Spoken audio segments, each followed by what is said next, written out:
Macheso is trending again inyaya yesitau yake yakarukwa musoro yanga inayo nezuro kufunction yenyaradzo. Anyway, baba Shero vanenge varamba kukura. He's 58 with grandkids. Hanzi vanenge vachiti chikwa zukuru vachiona sekuru vakarukwa musoro. Vanenge vachiti sekuru vabva kusaluni. Sekuru vangu vanorukwa musoro kune vamwe. Amen, I don't know. At this point, people should just accept zviripo. Last year, makataura. Chitongo jaire kuti baba Shero vakurukwa musoro. Vave maconros, vave magodi. Motongoti vakadzi muchienda kusaluni nababa Shero motongo atakurawo. And kana muchiwapawo mari muchivakandira pastage muchitongozototi imwe yacho vanonorukwa kusaluni.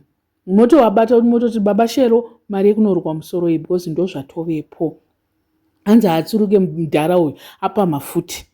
Anyway, muda kuti vaite seko baba Shero. Last time pepe mwana ndiye akamboya Stacy akataura akati baba ndinda vaita kudai so hamenoti apa chataurwa chichiva charamba ngori ne statement 1 here vedu zvimwe zvacho ka apa mafuti mudhara wedu ende ameno ari kuti hey azvimufite azviite sei zvekuzoti afitwe totoudzwa nemi muri kutaura kudaro.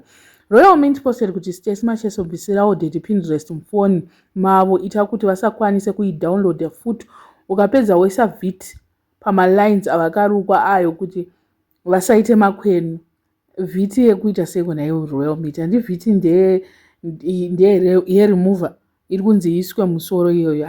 Zvinhu zvacho hanzi pane zviri kunetsa here baba Shero tibatsirane komagodi ke kanzi mukuru muri kuita sei mimi apa makuda handbrake. Hanzi kana makura bvumai kuti makura chisiri avana izvo. Kochi baba Shero muri kunetswa namai Shero kusvika pakuruka musoro kudaro chii chaizvo mudhara maramba kuchemera baba Shero manga makura zvakanaka wani nhai Mr. Alec Macheso kutongo accepta and move on. Ndofunga ivo mudhara havasitombogaya zvavo avatombogaye zvekutoti ndakutosvika 60 ndakatodai aiwa hazvinei navo izvozvo imi muchatoita business iro rekuti vati baba Shero but ivo he won't mind, he won't care at all zvavakaitwa musoro. I don't know what you guys think. Are you okay with baba Shero vakadai so or toda baba Shero wedu kudhara? Moda baba Shero vapi chaivo vanorukwa musoro here vane zuda vapi vamunoda baba Shero vakafitwa nezvipi?